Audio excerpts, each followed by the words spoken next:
Welcome back. So dala natin yung ating Project Yaris. So today bibili tayo ng Volk Race 15-inch. Volk Racing siya na Project EMU. So kung nagtitingin kayo ng mga mugs nyo, gusto magpalit, gusto mag-setup, or gusto magbenta, PM lang kayo or follow nyo ako para makita nyo kung ano yung mga mugs na for sale natin. Kung car enthusiast ka or car guy, kung ano man tawag nyo, alam nyo yan, may times kasi na magsasawa tayo sa look ng auto, so nag-a-upgrade or nagpapalit or nagsuswap tayo.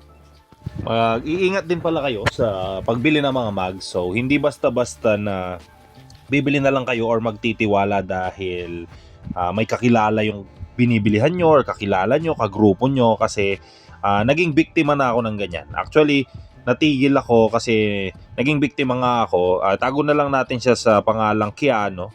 So, naloko ako. Yan, so samahan nyo ako. Bumili tayo ng mugs dito sa Porac. So, papunta tayo ng Manibaog, Porac. Napakaulan na hapon today.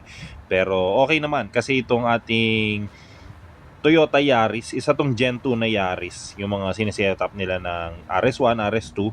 Trusted naman natin to since na-test na natin sa truck. So, nandito na tayo sa Jollibee kung saan kami mag-meet up. Alright, welcome back sa channel. So, i-start ulit natin yung business natin na nagba-buy and sell ng mags. So, hilig kasi natin talaga yung mga kotse. Ayan, motor. Kung makikita nyo, meron tayong Ducati Monster 600cc. And we have a couple of cars. So, this is just sharing a life of a father with an autism child. So, magtataka yung iba bakit nabibili mga ganito. We'll discuss that in further videos. But currently, we have a fresh in Volk Racing EMU 15-inch ET35 6.5. Yan. So, ito yung ating bagong pickup na mugs. Hindi ko nga alam kasi ang ganda ng nakuha natin na mugs. Needs refurbish, of course. Ire-refurbish natin yan, pipinturahan. And hindi ko alam, maganda kasi siya actually. Hilig ko kasi yung ganyan na wala siyang nakikitang lagnat pag nakasalpak sa mga project car natin. So, tingnan natin kung ibibenta ba natin tong Volk Racing EMU or ibibenta natin yung Rota Auto X natin na 15-inch din.